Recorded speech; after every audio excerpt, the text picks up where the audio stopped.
Hello guys, welcome to the channel of career quest and आज के इस lecture में आपका स्वागत है। अब हमारी करंट अफेयर्स की जो मंथली सीरीज है उसमें ये नेक्स्ट लेक्चर है और आज जो हम टॉपिक डिस्कस करने वाले हैं that will be related to international cooperation. तो इंटरनेशनल कोऑपरेशन में बेसिकली आप देखेंगे कि हम वो सारे इंटरनेशनल अफेयर्स डिस्कस करेंगे जो इंडिया से डायरेक्ट या इनडायरेक्ट लिंक रखते हैं और ऐसी कोई भी इंटरनेशनल इवेंट जिसका इंडिया पे डायरेक्ट या इनडायरेक्ट इम्पैक्ट होता है, वो सारे इंटरनेशनल इवेंट्स जो हैं हमारे लिए इम्पोर्टेंट हो जाते हैं और उसी में ही हम जो है ये सारा एग्जाम पॉइंट ऑफ व्यू से स्टडी करेंगे कि कैसे जो है क्वेश्चन बनते हैं और कैसे कैसे जो है हम उन क्वेश्चंस को टैकल कर सकते हैं। तो this will be interesting for you not just from exam point of view आपकी बट नॉलेज में भी एनहांसमेंट करने की हम कोशिश करेंगे। एज यूजुअल अगर आपको कोई भी डाउट होगा तो आप नीचे कमेंट सेक्शन में वो टाइप कर सकते हैं and we will reply to you as soon as possible. चलिए, so without wasting any time let's begin. तो सबसे पहला टॉपिक है क्वाड फॉरेन मिनिस्टर्स मीट। तो क्वाड, ये जो टर्म है क्वाड, ये क्या चीज है? तो अगर आप देखेंगे तो quad is a short form for quadrilateral. ठीक है, it is a short form for quadrilateral. अब ये कौन सा क्वाड्रिलेटर है? बेसिकली ये जो क्वाड ग्रुप है ये चार कंट्रीज का ग्रुप है जिसमें यूएस, जापान, इंडिया और ऑस्ट्रेलिया, और इन्हीं को आपस में अगर हम इमेजिनरी डॉट्स बना के लाइन से कनेक्ट करें तो एक कोऑर्डिनेटर बनता है और इसी कोऑर्डिनेटर की शॉर्ट फॉर्म बनती है क्वाड। तो ये क्वाड ग्रुप का बेसिकली जो विजन था वो late prime minister Shri Shinzo Abe का था, जो बहुत ही विजनरी लीडर थे। तो 2007 में इन्होंने पहली बार इस ग्रुप के जो है विजन पूरे वर्ल्ड के आगे रखी थी। तो उसके बाद मतलब ऑन एंड ऑफ रहे और फिर जो एक्चुअली क्वाड ने एक कंक्रीट शेप लिया या आप कह सकते हैं कि एक प्रॉपर ग्रुप बन के आया, वो आया 2017 में, जब इसकी आप जब से आप देख रहे हैं कि इसके रेगुलर जो है एनुअल समिट हो रहे हैं। तो इस बार जो है क्वाड के फॉरेन मिनिस्टर्स यानी इन चार कंट्रीज के फॉरेन मिनिस्टर्स मिले हैं। कहाँ पे? वॉशिंगटन डीसी में। Washington DC as you know is the capital of United States of America. तो वहां पे इनकी जो है फॉरेन मिनिस्टर्स की मीट हुई है। तो अब हम सबसे पहले स्टडी करते हैं कि फॉरेन मिनिस्टर्स कौन कौन से हैं। इंडिया के फॉरेन मिनिस्टर जैसे कि आप यहाँ देख सकते हैं, mister S Jaishankar, he is very famous and he is known for his very front foot diplomacy. ठीक है, करियर डिप्लोमेट है, इंडियन फॉरेन सर्विसेज में ये रह चुके हैं, इंडिया के फॉरेन सेक्रेटरी भी रह चुके हैं और उसके बाद आज इंडिया के फॉरेन मिनिस्टर हैं। तो इंडिया के जो फॉरेन मिनिस्टर या एक्सटर्नल अफेयर्स मिनिस्टर हैं वो है मिस्टर एस जयशंकर। ठीक है, उनके यूएस काउंटर पार्ट यानी जो बंदा एक कंट्री में किसी पोजीशन पे है, दूसरी कंट्री का उसी पोजीशन का बंदा उसका काउंटर पार्ट होगा। जैसे इंडिया का प्राइम मिनिस्टर और आप लगा लीजिए ब्रिटेन का प्राइम मिनिस्टर, तो ये दोनों एक दूसरे के काउंटर पार्ट हैं। ऐसे ही इंडिया के फॉरेन मिनिस्टर का काउंटर पार्ट को बोलते हैं यूएसए में US secretary of the state. उनको फॉरेन मिनिस्टर नहीं बोला जाता है, सेक्रेटरी ऑफ द स्टेट बोला जाता है, और वो कौन है? मार्को रूबियो है। ऑस्ट्रेलिया की फॉरेन मिनिस्टर पेनी वोंग है। ठीक है, एंड जापान के फॉरेन मिनिस्टर जो है वो ताकेशी इवाया है। अब आपको ये चारों नाम अगर याद नहीं भी होते हैं तो कोई बात नहीं, लेकिन आप इंडिया का नाम जो है, इंडियन फॉरेन मिनिस्टर का नाम जरूर याद रखिएगा। ठीक है, अब इन चारों ने मिलके जो है वहां पे मीटिंग की, डिफरेंट डिफरेंट मुद्दे ये जो है डिस्कस करते हैं। अब मैं आपको ये भी बता दूं कि इस ग्रुप को जो प्राइमरीली बनाया गया था वो आपस में एक दूसरे को सपोर्ट करने के लिए बनाया गया था फॉर मैरीटाइम डोमेन। धीरे धीरे धीरे धीरे इसमें जो है सिक्योरिटी का एंगल आ गया अगेंस्ट चाइना, लेकिन इन्होंने ओपनली ये चीज अपनी जो आप कह सकते हो चार्टर में या अपने रिटन डॉक्यूमेंट्स में या अपनी डेफिनेशन में ऐसा नहीं लिखा हुआ कि हम जो है चाइना को काउंटर करने के लिए ये ग्रुप बनाया है। लेकिन बहुत ज़्यादा अगर आप देखकर डीपली स्टडी करें तो आपको दिखेगा कि कहीं न कहीं ये चारों कंट्रीज़ मिलके जो है चाइना जो अपनी इस इंडो पैसिफिक रीजन में, इंडो पैसिफिक बोला जाता है इंडियन ओशन और पैसिफिक ओशन के कंबाइंड रीजन को, इसको इंडो पैसिफिक कहा जाता है। तो अगर आप ये चारों क्वाड कंट्रीज़ देखेंगे तो ये चारों क्या हैं? ये चारों इंडो पैसिफिक कंट्रीज़ हैं। तो यहाँ पे जो चाइना है अपनी एक डोमिनेंस असर्ट कर रहा है especially in the maritime domain. क्योंकि जितना भी आज वर्ल्ड का ट्रेड है, वो ज़्यादातर जो होता है वो मैरीटाइम के थ्रू होता है और अगर कोई पावर जो है इस इंडो पैसिफिक रीजन में डोमिनेट करे मैरीटाइम डोमेन में, तो वो वर्ल्ड पावर बन जाएगी और उसे कोई चैलेंज नहीं कर पाएगा। ठीक है? इनफैक्ट ये हिस्ट्री रही है शुरू से सिंस एंशिएंट टाइम्स जिस भी पावर ने इंडियन ओशन पे अपना कैप्चर करके रखा है, वही पावर वर्ल्ड की सुपर पावर बनी है। ठीक है? तो anyways coming back to topic, तो ये 4 कंट्रीज़ जो हैं, ये आपस में इस ऐसे ही कोऑर्डिनेट कर रहे हैं, लेकिन एज़ आई सेड कि इन्होंने ओपनली डिक्लेयर नहीं किया हुआ। तो इस बार की मीटिंग्स में फिर क्या-क्या डिस्कस हुआ है? इस बार की मीटिंग में जो दो सबसे इम्पोर्टेंट मेजर आउटकम्स थे, वो एक तो थे कि क्वाड क्रिटिकल मिनरल्स इनिशिएटिव। अब ये क्रिटिकल मिनरल्स क्या हैं? ये क्रिटिकल मिनरल्स बेसिकली वो चीज़ है जो आज वो मिनरल्स हैं, वो मेटल्स और नॉन मेटल्स या ऐसे एलिमेंट्स हैं, जो आज के टाइम में बहुत ज़्यादा इम्पोर्टेंट हो गए हैं। इम्पोर्टेंट क्यों हो गए हैं? क्योंकि आज की जो टेक्नोलॉजी है, वो इन्हीं मिनरल्स पे, इन्हीं एलिमेंट्स पे डिपेंड करती है। जब तक इन एलिमेंट से, इन मिनरल से प्रोडक्ट्स नहीं बनेंगे, तब तक वो टेक्नोलॉजी जो है सक्सेसफुल नहीं हो पाएगी।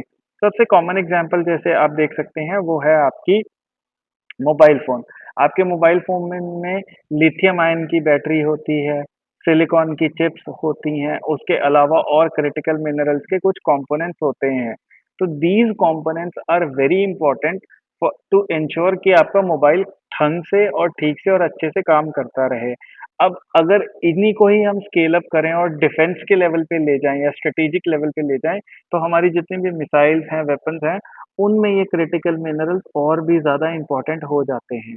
तो इन्हीं की अब इसमें फिर इन चारों को मिलके ऐसा करने की क्या ज़रूरत है? अब चाइना ने बहुत पहले से ही विज़न में रखा हुआ था इस चीज़ को, तो आज वर्ल्ड की जो क्रिटिकल मिनरल्स की प्रोसेसिंग है या माइनिंग है ना, उसमें चाइना का 90% हिस्सा है। यानी वर्ल्ड में प्योर डोमिनेंस है चाइना की, प्योर डोमिनेंस। अगर चाइना चाहे तो किसी भी कंट्री की क्रिटिकल मिनरल्स की सप्लाई जो है बंद कर सकता है और जैसे ही क्रिटिकल मिनरल्स की सप्लाई बंद होगी उस कंट्री की इकोनॉमी पे डायरेक्ट और बहुत एडवर्स इफेक्ट पड़ेगा। जैसे कि अभी पीछे जब ट्रेड वॉर शुरू हुई थी तो चाइना ने यूएस के क्रिटिकल मिनरल्स की सप्लाई रोक दी थी। उसके बाद चाइना ने जो यूएस ने जो चाइना पे टैरिफ्स लगाने थे, वो टैरिफ्स भी यूएस ने रोक दिए थे और उसके बाद धीरे-धीरे, धीरे-धीरे करके चाइना ने जो है वो क्रिटिकल मिनरल्स की सप्लाई रिज़्यूम की, पर अभी भी फुल्ली रिज़्यूम नहीं की है।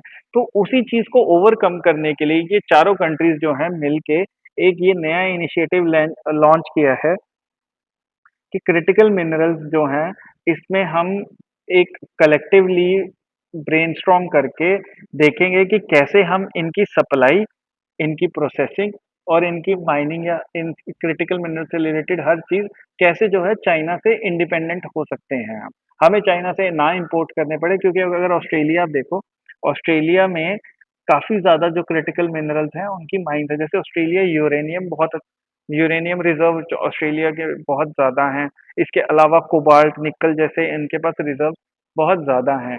तो वहाँ से माइन करके, उनको प्रोसेस करके और उनके फिनिश्ड गुड्स बना के फिर आगे हमारी इंडस्ट्रीज़ को सप्लाई करना। तो इस चीज़ के लिए ये क्वाड क्रिटिकल मिनरल्स इनिशिएटिव जो है ये लॉन्च किया गया है on securing and diversifying critical mineral supply chain. ठीक है?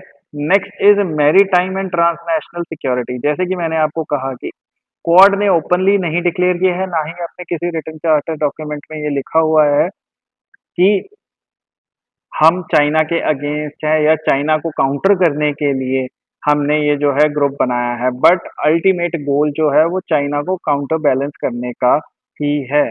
तो इसीलिए मैरीटाइम एंड ट्रांसनेशनल सिक्योरिटी मैंने आपको अभी दिखाया था कि ये जो 4 कंट्रीज़ हैं इंडो पैसिफिक रीजन में हैं और मैंने आपको अभी बता के हटा हूँ कि कितनी इम्पोर्टेंस है मैरीटाइम डोमेन की। तो उसी चीज़ को और स्ट्रेंथन करने के लिए और चाइना की डोमिनेंस को रोकने के लिए जो है या काउंटर करने के लिए ये quad maritime and transnational security जो है इनिशिएटिव लिया गया है।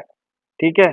तो इसमें क्या होगा? इसमें बेसिकली क्या होगा कि बहुत सारे डिफरेंट डिफरेंट एक्सरसाइज़ेज़ की जाएँगी, बहुत सारे डिफरेंट डिफरेंट मिशन्स होंगे, जिसमें इन चारों कंट्रीज़ की नेवी जो है एक साथ आके डिफरेंट डिफरेंट तरीके से सिमुलेशंस करेगी और देखेगी कि कैसे जो है हम एडवर्सरीज को काउंटर कर सकते हैं। ठीक है?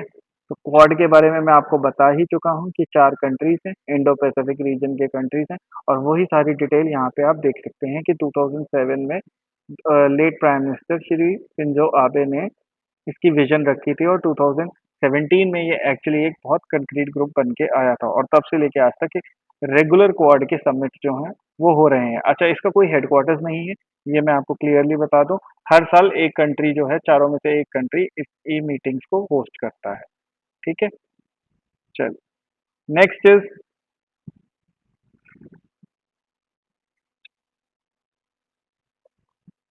PM Modi conferred Ghana's national honour. तो आपको याद होगा कि in the month of July our honourable prime minister 5 nation के जो हैं टूर पे गए थे, जिसमें से लैटिन अमेरिकन, साउथ अमेरिकन और अफ्रीकन कंट्रीज़ इंक्लूड थे। तो वहीं पे उसी टूर में वो जिन 5 कंट्रीज़ में गए थे, वहाँ पे उनको काफ़ी सारे अवार्ड्स जो हैं वो दिए गए। उन्हीं में से एक है घाना ने जो है उनको अपने कंट्री का नेशनल ऑनर दिया है, the officer of the order of the star of घाना। ठीक है, ये कंट्री का नेशनल ऑनर है। किस चीज के लिए दिया गया है? Distinguish statesmanship. स्टेट्समैनशिप क्या होती है? स्टेट्समैनशिप होती है कि इंटरनेशनल लेवल पे आप कितने अच्छे रिलेशंस बना के रखते हैं और उन अच्छे रिलेशंस को आप सिर्फ ना सिर्फ बना के रख रहे हैं, मेंटेन करके रख रहे हैं, बट उनका यूज करके आप सबका भला कर रहे हैं। उस चीज को कहा जाता है स्टेट्समैनशिप। कोई दो कंट्रीज के बीच में विवाद है तो आपने बैठ के उनको सॉर्ट करवाया है, कोई दो कंट्रीज के बीच में डिस्पैरिटी है तो आपने मीन्स प्रोवाइड करवाए हैं उस डिस्पैरिटी को कम करने के लिए। कोई कंट्री में अंडर डेवलप्ड है, उसकी डेवलपमेंट के लिए आप उनको हेल्प कर रहे हैं, तो इसी चीज के लिए जो है स्टेट्समैनशिप जानी जाती है। तो उसी में ही हमारे ऑनरेबल प्राइम मिनिस्टर को आप यहाँ पे देख सकते हैं कि अवार्ड दिया गया है। तो घाना ने दिया है officer of the order of K R of घाना। तो ये तो बहुत आसान होगा आपके लिए पहचानना। अब एग्जाम में क्वेश्चन कैसे आ सकता है? एग्जाम में डायरेक्ट ही क्वेश्चन आ सकता है कि घाना ने जो अवार्ड दिया है उसका नाम क्या है, या ये अवार्ड कौन से कंट्री ने दिया है। तो क्योंकि इसमें घाना आ रखा है तो आप डायरेक्टली घाना टिक कर सकते हैं। ट्रिनिदाद एंड टोबैगो, ये जो करेबियन कंट्रीज हैं, करेबियन कंट्रीज जो हैं वो बहुत छोटे-छोटे आइलैंड कंट्रीज हैं, उन सबको एक ग्रुप है, उस ग्रुप को हम करेबियन कंट्रीज बोलते हैं। ठीक है? उन्हीं में से एक कंट्री है Trinidad and Tobago. Trinidad and Tobago जो है उन्होंने अपना हाईएस्ट सिविलियन ऑनर, जैसे हमारे इंडिया का हाईएस्ट सिविलियन ऑनर है भारत रत्न। ठीक है? ऐसे ही ट्रिनिदाद एंड टोबैको का जो हाईएस्ट सिविलियन ऑनर है, वो उसका नाम क्या है? Order of the Republic of Trinidad and tobacco.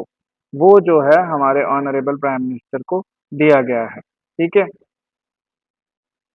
And as you know Trinidad is also a part of CARICOM. CARICOM भी एक जैसे क्वाड है वैसे ही कैरिकॉम ग्रुप है लैटिन और साउथ अमेरिकन कंट्रीज का। इसमें 15 कंट्रीज आते हैं। यहाँ पे आप देख सकते हैं कि ये आपस में पॉलिटिकली और इकोनॉमिक यूनियन बना के रखे हुए हैं। जैसे आप कह सकते हैं कि ये साउथ अमेरिका का ईयू है, जैसे यूरोपियन यूनियन है कि पॉलिटिकली और इकोनॉमिकली आपस में कनेक्टेड है। ठीक है, उन्होंने कंबाइन कर रखा है, ऐसे ही कैरिकॉम है। बस ये है कि इनकी कोई कॉमन पार्लियामेंट नहीं है, जस्ट लाइक यूरोप। ठीक है, बट मोर और लेस इनकी फिलॉसफी सेम है। ठीक है, तो 15 कंट्रीज आप यहाँ पे पढ़ सकते हैं कि मेंबर स्टेट कौन कौन से हैं। आप सिर्फ अपनी नॉलेज के लिए पढ़ सकते हैं। एज यूजुअल आपको इतना ज़्यादा याद रखने की कोई इसमें ज़रूरत नहीं है, बिकॉज एग्जाम में शायद ही कोई क्वेश्चन आए। अगर आएगा तो वो डायरेक्टली रिलेटेड टू कैरीकॉम होगा, करेबियन कम्युनिटी। ठीक है, द करेबियन कम्युनिटी, और इसी की शॉर्ट फॉर्म है कैरीकॉम। ठीक है जी, चलिए। Then is F-35B lightning jet. F-35B, अब ये एक फाइटर एयरक्राफ्ट है जो बेसिकली यूएस ने बनाया है। यूएस की एक कंपनी है लॉकहीड मार्टिन, उसने इसको बनाया है। ये 5th जनरेशन फाइटर एयरक्राफ्ट है और ये अपने टाइप का वर्ल्ड में आप लगा लीजिए कि वर्ल्ड में 3 या 4 ही 5th जनरेशन फाइटर एयरक्राफ्ट हैं, उनमें से एक है, ठीक है? चाइना के पास 5th जनरेशन फाइटर एयरक्राफ्ट है, रशिया के पास है, यूएस के पास है। तो ये 3 कंट्रीज़ हैं जिनके पास 5th जनरेशन फाइटर एयरक्राफ्ट है और इन्हीं में से एक है F-35B लाइटनिंग। तो ये ब्रिटिश रॉयल नेवी ने खरीदा था और इसकी इंडिया में इमरजेंसी लैंडिंग हुई है। अब ये न्यूज़ में क्यों आया? न्यूज़ में इसीलिए आया क्योंकि ये कहते हैं कि स्टेल्थ एयरक्राफ्ट है। अब अगर आप हमारे पिछले लेक्चर्स में अगर आप रेगुलर देख रहे हैं तो आपको पता होगा कि स्टेल्थ क्या होता है। मैंने एक्सप्लेन किया था कि स्टेल्थ एक वो फीचर होता है जिससे एयरक्राफ्ट रेडार पे नहीं आता, रेडार पे डिटेक्ट नहीं हो पाता। तो F-35B लाइटनिंग जेट जो है बेसिकली ये भी स्टेल्थ एयरक्राफ्ट है और ये इंडिया में लैंड कर रहा था because there was an emergency. तो इसकी एक इमरजेंसी लैंडिंग हुई थी तिरुवनंतपुरम में। कहाँ पे? Thiruvananthapuram which is in Kerala. Okay, तो वहाँ पे ये काफ़ी दिन तक खड़ा रहा था। इसमें कोई टेक्निकल इशू आ गया था और इसे काफ़ी हाई सिक्योरिटी में वहाँ खड़ाया गया था और फिर ब्रिटिश और अमेरिकन टेक्नीशियंस की एक प्रॉपर टीम आई थी जो फिर इसे ठीक करने की काफ़ी टाइम तक कोशिश करती रही। करीब करीब 1 महीने बाद जब ये थोड़ा बहुत ठीक हुआ तो ये फिर वापस फ्लाई बैक करके गया था। तो अब ये वही जहाज है जो यूएस के प्रेसिडेंट डोनाल्ड ट्रंप ने इंडिया को ऑफर किया। अब आपको पता ही होगा या आप जानते ही होंगे कि इंडिया जो है वो फाइटर जेट खरीदने की कोशिश कर रहा है। 100 के अराउंड फाइटर जेट जो है इंडिया को रिक्वायर्ड है। तो इंडिया वो खरीदने की कोशिश कर रहा है इन इंटरनेशनल मार्केट। ऑल्दो हम इंडिजिनियसली भी मैन्युफैक्चर कर रहे हैं LC, but we need a 4.5 और 5th जनरेशन फाइटर एयरक्राफ्ट जो कि अभी हमारे पास इंडिजिनियसली डेवलप नहीं हो पाया है। ठीक है, तो इसीलिए क्योंकि हमारी और हमने मिग्स भी हम रिटायर करने वाले हैं, तो हमारी जो फाइटर स्ट्रेंथ है, जो हमारी फाइटर स्क्वाड्रन की स्ट्रेंथ है, वो घट के आ जाएगी 29 पे, जबकि हमारी स्ट्रेंथ सैंक्शन स्ट्रेंथ है 42 की। हमें 42 स्क्वाड्रन जो है वो मेंटेन करके रखनी है। एक स्क्वाड्रन में अराउंड 18 से 20 प्लेन्स होते हैं, तो 42 स्क्वाड्रन हमें मेंटेन करके रखनी है। बट ये इतना आसान नहीं है। ये इतना आसान क्यों नहीं है? क्योंकि आपको लगातार फाइटर प्लेन्स जो हैं उन्हें अपग्रेड करते रहना पड़ता है। आपका एडवर्सरी जो है वो लेटेस्ट से लेटेस्ट टेक्नोलॉजी लेके आता है। अगर आपके फाइटर प्लेन्स आउटडेटेड हैं तो वो उस टेक्नोलॉजी से बीट हो जाएँगे और अल्टीमेटली आपके लिए एक लायबिलिटी बन के ही रह जाएँगे, राइट? इसीलिए लगातार इस चीज़ में रिसर्च चलती रहती है। Got it? चलिए आगे चलते हैं। Golden visa program United Arab Emirates ने ये प्रोग्राम शुरू किया है कि अगर आप करीब-करीब 23 लाख रुपए यूएई में इन्वेस्ट करते हैं डायरेक्टली एक ही बार में, तो वो आपको एक गोल्डन वीज़ा देंगे, जिससे आप वहाँ पे जब चाहे तब जाके मतलब आपको एक लाइफ टाइम रेज़िडेंसी मिल जाएगी। और ये प्रोग्राम सिर्फ़ और सिर्फ़ for the residents of India and Bangladesh के लिए है, पाकिस्तान के लिए नहीं है।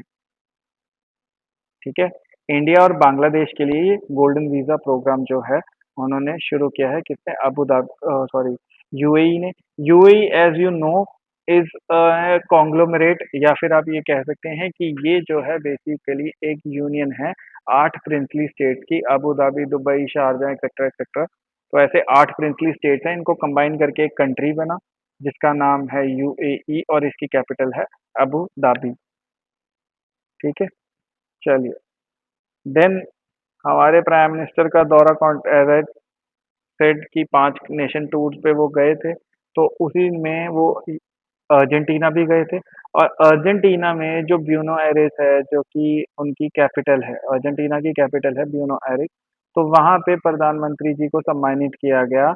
कैसे? By giving him the key to the city of Buenos Aires. ये बेसिकली एक सेरेमोनियल या ऑनरेरी एक वो होता है, आप सम्मान कह सकते हैं कि जिससे आप दिखाते हैं कि वो कितने इम्पोर्टेंट है या आप उनको कितना सम्मान दे रहे हैं। तो आपने पूरे शहर की चाबी ही उनके हाथ में रख दी। जैसे हमारे यहाँ भी कहावत है ना कि सब कुछ अ, कर करा के चाबी हाथ में पकड़ा देना। चाबी हाथ में पकड़ा देना मतलब कि अब आपने टोटली हैंडओवर उनको कर दिया।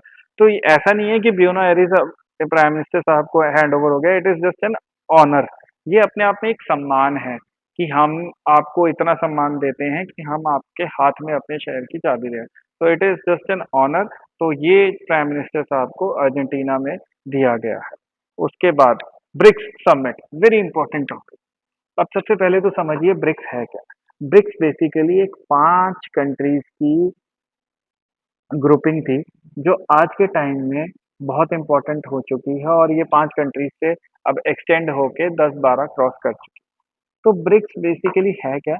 BRICS stands for Brazil, Russia, India, China and South Africa. Start हुआ था ये 2004 में, इसका यूएस के एक इकोनॉमिस्ट थे, उन्होंने कंसेप्ट दिया। फिर 2006 में जाके जो है अल्टीमेटली ये ब्रिक्स की पहली बार एक मीटिंग होती है, और फिर ये धीरे धीरे एलिवेट होते होते होते होते प्रॉपर जो है एक ग्रुपिंग बन जाती है। तो यहाँ पे आप देख सकते हैं पांचों कंट्रीज के जो हेड हैं। यहाँ पे आप देख सकते हैं ब्राजील के हेड। यहाँ पे आप देख सकते हैं रशिया के हेड, चाइना के, इंडिया के और साउथ अफ्रीका के। ये पांचों कंट्रीज के जो हेड हैं, ये आपस में हर साल मिलते हैं। ब्रिक्स एज सच ये जो ऑर्गेनाइजेशन है, इसका अपना कोई हेडक्वार्टर नहीं है। हर साल एक कंट्री जो है इसे होस्ट करता है।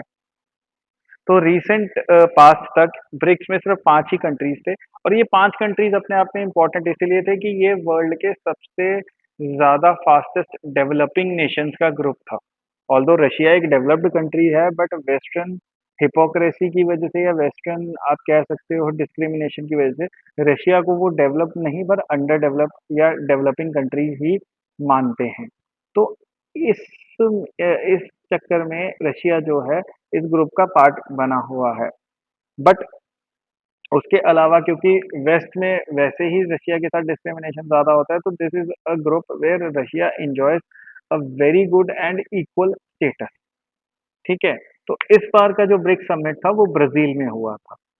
तो ब्राजील की जो कैपिटल है, ठीक है, ब्राजीलिया है। लेकिन इस बार का जो इनका समिट था वो रियो में हुआ था, रियो डे जनेरो।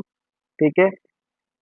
एंड उसी को अटेंड करने हमारे प्राइम मिनिस्टर साहब जो हैं वो गए थे, और इसी दौरे के दौरान वो 5 कंट्रीज में जो है जाके आए थे। तो ब्रिक्स के बारे में मैं आपको बता ही चुका हूँ। आज के टाइम में ब्रिक्स में सिर्फ ये 5 कंट्रीज नहीं, बट इनके साथ-साथ 2024 में एक्सपैंड करके इजिप्ट, इथियोपिया, ईरान, यूएई, इन चारों को इंक्लूड कर लिया गया।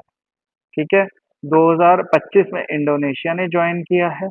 ठीक है। और सऊदी अरेबिया जो है वो अभी इसके बाद इसको ज्वाइन करेगा।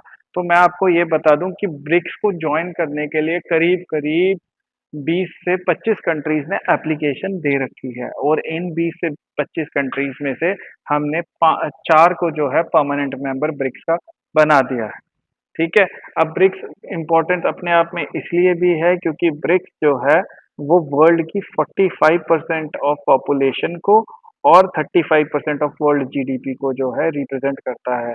तो जब आप करीब करीब वर्ल्ड की आधी पॉपुलेशन को रिप्रेजेंट कर रहे हैं, तो आपको इग्नोर नहीं किया जा सकता। ठीक है। चलिए, देन कम्स स्विफ्ट। अब ये स्विफ्ट कार के ऊपर नहीं है, Swift basically society for world wide inter bank financial transaction. ठीक है। ये एक इंस्टीट्यूशन है। जब भी आपने इंटरनेशनल लेवल पे, खासकर यूएस डॉलर्स में, जब भी एक कंट्री से दूसरे कंट्रीज पैसा भेजना है, तो वो पैसा ट्रांसफर जो होगा वो थ्रू स्विफ्ट ही होगा। अगर आप भी कभी आपने भी कहीं पैसा भेजा होगा यूएस डॉलर्स में, तो आपने देखा होगा कि आप बैंक जो है एक स्विफ्ट कोड जनरेट करता है। वो स्विफ्ट कोड जनरेट होने के बाद फिर वो कोड ट्रांसफर किया जाता है, उसके बाद ही जो है ट्रांसफर सक्सेसफुल मानी जाती है। तो ये सिस्टम यूएस डॉलर के ट्रांसफर के लिए बना था, और ये वेस्टर्न डोमिनेटेड सिस्टम है।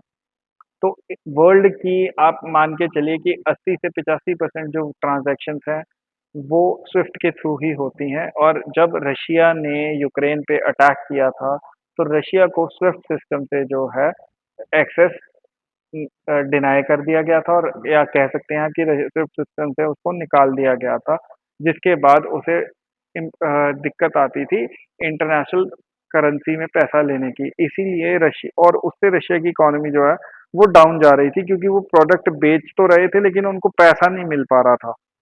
तो इसीलिए रशिया के प्रेसिडेंट ने जो है एक ऑर्डर निकाल दिया था कि आप जो है हमें पेमेंट सिर्फ और सिर्फ हमारी करेंसी में करेंगे। जिसके बाद रशिया की करेंसी जो है वो काफ़ी शूट अप कर गई थी और रशिया जो रिसेशन में जा रहा था, एकदम से बाउंस बैक करके काफ़ी स्ट्रॉन्ग ग्रोथ पे आ गया था। तो एनीवेज़ बट हम हमारा जैसा कंट्री जैसे इंडिया हो गया या वर्ल्ड के बाकी कंट्रीज़ हो गए, वो स्विफ्ट पे अभी भी काफ़ी ज़्यादा डिपेंडेंट है। तो प्रेसिडेंट डोनाल्ड ट्रंप जो हैं, वो यही ब्रिक्स को यही आप कह सकते हो वार्निंग दे रहे हैं, क्योंकि ब्रिक्स में एक आइडिया फ्लोट हो रहा है कि हम लोग जो है अपनी खुद की करेंसी बनाएँगे। अब अगर वो खुद की करेंसी बना लेते हैं तो डॉलर की जो डोमिनेंस है वो खत्म हो जाएगी और ज ऑल्दो ये ओवरनाइट नहीं हो सकता। ये चीज़ करने में बहुत साल लगेंगे। ऑलरेडी यूरो है एक करेंसी जो डॉलर से ज़्यादा वैल्यू की है, लेकिन अभी भी वो उतनी डोमिनेंस नहीं दिखा पाई है वर्ल्ड ट्रेड में जितनी डॉलर की है। तो वो इसीलिए है कि डॉलर शुरू से ही काफ़ी एक्सेप्टेबल रहा है और डॉलर ने जो सिस्टम डेवलप किया है या यूएस ने आप कह सकते हो जो सिस्टम डेवलप किया है, उसमें लोगों को बहुत ईज़ रही है अडैप्टेबिलिटी की और उस ईज़ की वजह से डॉलर में ट्रांज़ैक्शन आज बहुत ज़्यादा होती है, ठीक है? अब यूएस प्रेसिडेंट ने ब्रिक्स कंट्रीज़ को यही कहा है कि अगर आप अपनी खुद की करेंसी बनाएँगे, तो हम आपको स्विफ्ट से जो है निकाल भी सकते हैं या फिर आपको स्विफ्ट पे पेनल्टीज़ भी देनी पड़ सकती है। ठीक है? तो इसी के चलते जो है बहुत सारे कंट्रीज़ अब डी-डॉलराइज़ेशन की तरफ जा रहे हैं, क्योंकि यूएस की ये जो डोमिनेंस है, ये तब तक है जब तक हम डॉलर यूज़ कर रहे हैं। अगर हमने डॉलर यूज़ करने बंद कर दिए, तो यूएस की डोमिनेंस भी जो है वो खत्म हो जाएगी। ठीक है? अब सबसे इम्पोर्टेंट बता दूँ मैं आपको कि स्विफ्ट में कभी भी पैसा ट्रांसफ़र नहीं होता। स्विफ्ट बेसिकली एक मैसेजिंग सिस्टम है, जो बहुत ही ज़्यादा सिक्योर मैसेजिंग सिस्टम है। ठीक है? इसमें एक जगह से दूसरी जगह सिर्फ मैसेज जाता है, पैसे नहीं जाते। जब मैसेज पे करने वाले से पेमेंट लेने वाले को रिसीव हो जाता है, तो बैंक उसको उतना पैसा दे देता है, ठीक है? और पेमेंट कंप्लीट मानी जाती है, जो बैंक टू बैंक आपस में सेटलमेंट होती है, वो बाद में होती रहती है। तो बार-बार ये चीज़ मैं बताना चाह रहा हूँ कि स्विफ्ट में पैसा नहीं जाता, सिर्फ़ और सिर्फ़ मैसेज जाता है और उसी मैसेज की कीमत जो है, वो उस अमाउंट को डिसाइड करता है, ठीक है?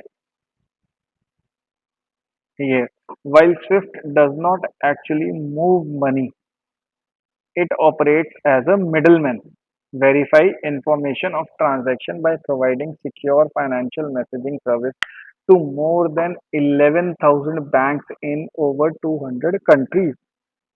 तो आप देख सकते हैं कि ये कितना ज़्यादा जो है वर्ल्ड वाइड फेमस हो रखा है। 200 कंट्रीज से ज़्यादा जो है वो स्विफ्ट को यूज़ कर रहे हैं। इसका हेडक्वार्टर्स कहाँ पे है? बेल्जियम में है इसका हेडक्वार्टर्स, ठीक है? और 11 जो हैं सेंट्रल बैंक्स इसको ओवरसी करते हैं। कौन-कौन से? Canada, France, Germany, Italy, Japan, Netherlands, Sweden, Switzerland, UK, US, apart from Belgium. अब आप कहोगे कि सर अभी तो आप पूरा कह रहे थे कि सारा यूएस डोमिनेटेड है, यूएस डिसाइड करेगा यूएस डॉलर में, लेकिन इसका हेडक्वार्टर्स तो बेल्जियम में है और इसमें 11 कंट्रीज़ इन्वॉल्व हैं। तो मैं आपको बार-बार एक बात बता दूँ कि इस सब के सिस्टम, इस पूरे सिस्टम में जो सेंट्रलाइज़ चीज़ है या जो कोर है, वो है यूएस डॉलर।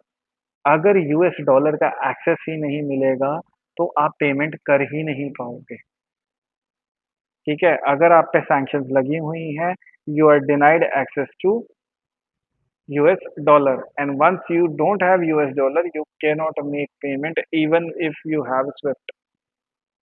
Got it? तो इसीलिए यूएस की स्विफ्ट में डोमिनेंस चलती है। चलिए, then continuing with the 5 nation tour, तो ब्राज़ील ने भी इंडियन प्राइम मिनिस्टर को जो है उनका हाईएस्ट सिविलियन ऑनर जो है the grand collar of national order of southern cross, ये प्रेज़ेंट किया है। तो आप देख सकते हैं 5 कंट्रीज़, 5 अवार्ड्स प्राइम मिनिस्टर साहब जो हैं, वो हमारे रिसीव करके आए हैं। ठीक है। Last country was Namibia.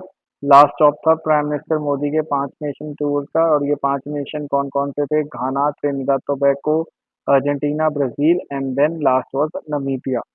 तो नामीबिया ने भी जो है उनको अपना civilian honour, highest civilian honour दिया है, जिसका नाम है order of the most ancient वेलविशिया।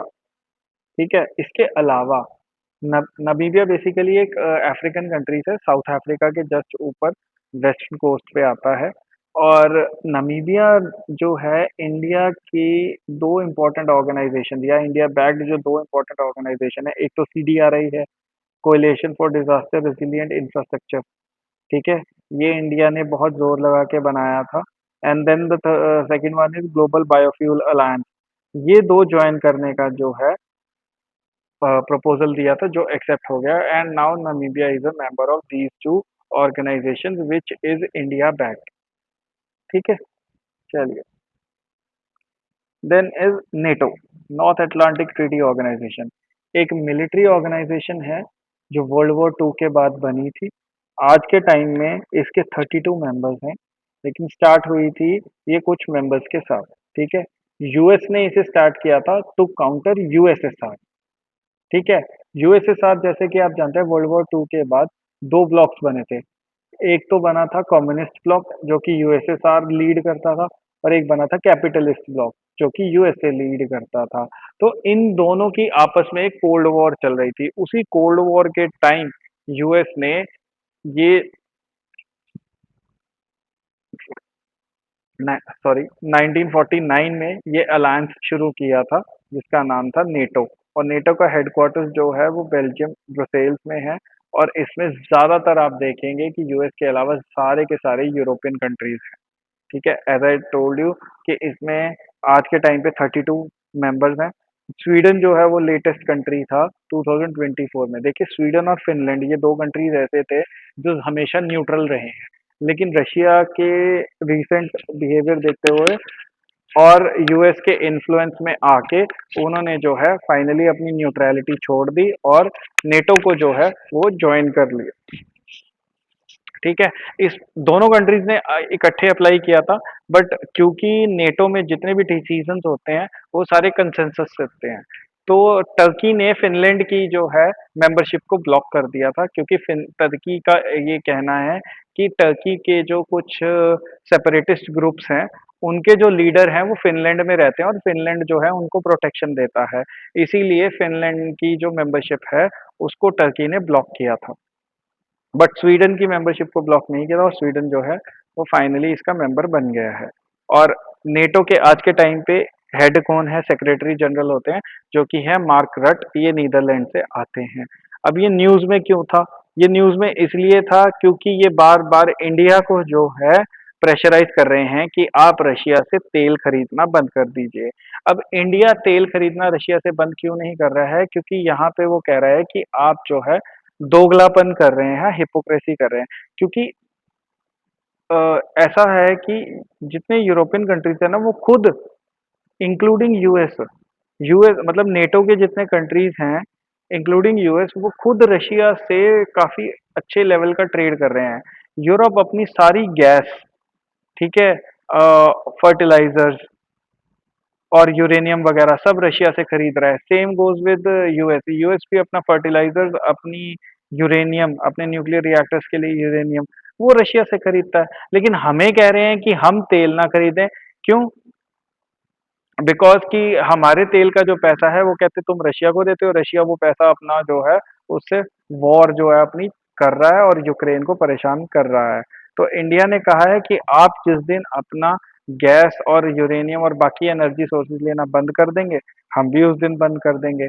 तो इसीलिए एक्सटर्नल अफेयर्स मिनिस्ट्री ने ये टर्म कहा है, डबल स्टैंडर्ड नहीं चलेंगे। ठीक है। हमारे कंट्री एक डेवलपिंग कंट्री है, हमारे कंट्री की पॉपुलेशन बहुत ज़्यादा है, हमें एनर्जी की रिक्वायरमेंट है। अगर आज हम रशिया से तेल लेना बंद कर देते हैं तो हमारे यहाँ पेट्रोल डीजल की कीमतें जो हैं वो बहुत ज़्यादा बढ़ जाएंगी। उससे इन्फ्लेशन आएगा और हमारी इकॉनमी जो है वो काफ़ी ज़्यादा एडवर्सली इफेक्ट होगी। और यही कहीं ना कहीं वेस्ट चाहता है कि हमारे इंडिया की इकोनॉमी भी जो है वो इफेक्ट हो, ताकि इंडिया अल्टीमेटली वेस्ट की शरण में आए और वेस्ट की जो है वेस्ट से पैसा मांगे जैसे पाकिस्तान मांग रहा है। तो they actually want to make India a vassal state, but क्योंकि इंडिया ऐसा नहीं कर रहा है तो अल्टीमेटली आप देख रहे हैं कि सडनली इंटरनेशनल मीडिया में इंडिया के अगेंस्ट कुछ ना कुछ ऑन एन एवरेज आता ही रहता है। So this is the propaganda, या आप कह सकते हो कि ये बेसिकली एक डिप्लोमेटिक वॉर जो है छिड़ी हुई है, जिसमें दो तरफा हथियार चल रहे हैं। Next is the resistance front. ये इतनी इंपॉर्टेंट न्यूज़ नहीं है, बेसिकली नेगेटिव न्यूज़ है। लश्कर ए तैयबा का एक ऑफशूट था रेजिस्टेंस फ्रंट, जिसको यूएस ने जो है एक टेररिस्ट ऑर्गेनाइजेशन डिक्लेयर कर दिया है। उससे उसके सारे एसेट जितने भी यूएस में है या इंटरनेशनल ट्रांजैक्शन वगैरह सब बंद हो जाएगी। Not important. This is very important. India UK ने एक फाइनली ट्रेड अग्रीमेंट साइन कर लिया है। तो what is a trade agreement और a comprehensive economic trade agreement? Basically आप इसको एक एफटीए बोल सकते हो या ट्रेड डील कह सकते हो, जिसमें दो कंट्रीज एक दूसरे को फेवरेबल कंडीशंस प्रोवाइड करते हैं, सो दैट इनके आपस का जो ट्रेड है, government to government, private to private, private to government, हर किस्म का ट्रेड जो है वो बढ़ सके। तो ये बढ़ने के लिए क्या होता है कि एक दूसरे को काफी सारी रिलैक्सेशन दी जाती हैं डिफरेंट डिफरेंट तरीके से। ठीक है, तो वही रिलैक्सेशन जब रेसिप्रोकल तरीके से एक दूसरे को दी जाती है तो उसके लिए एक अग्रीमेंट साइन होता है और उसे ही हम ट्रेड अग्रीमेंट कहते हैं।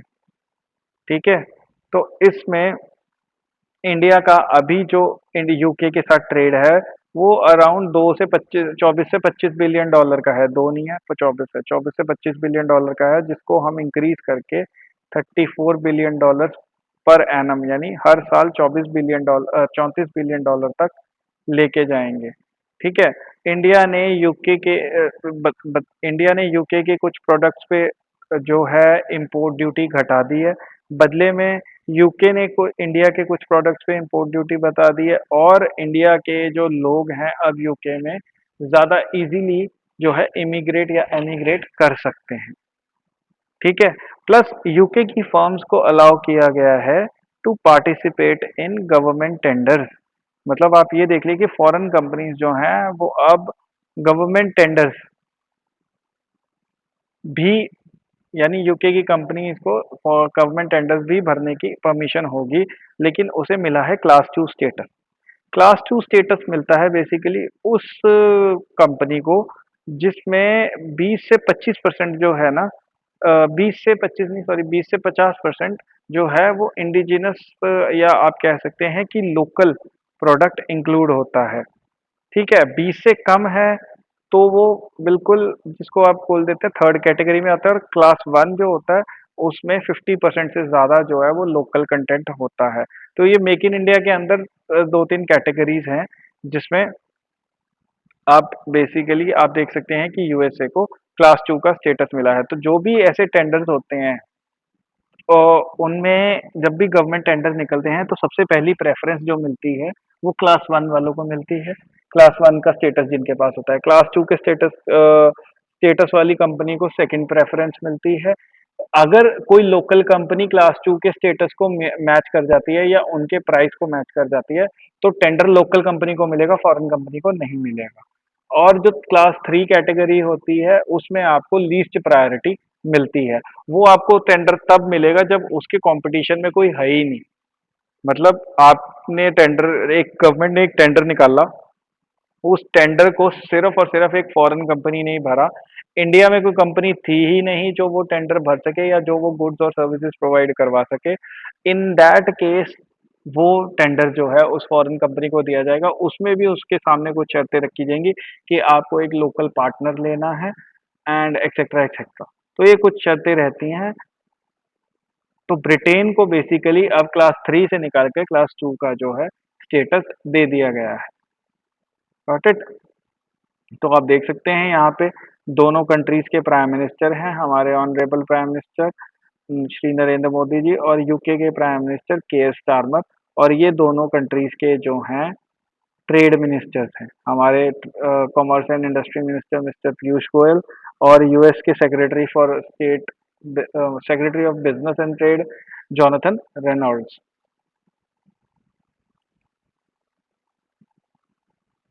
तो हमारा लेक्चर यहीं तक था।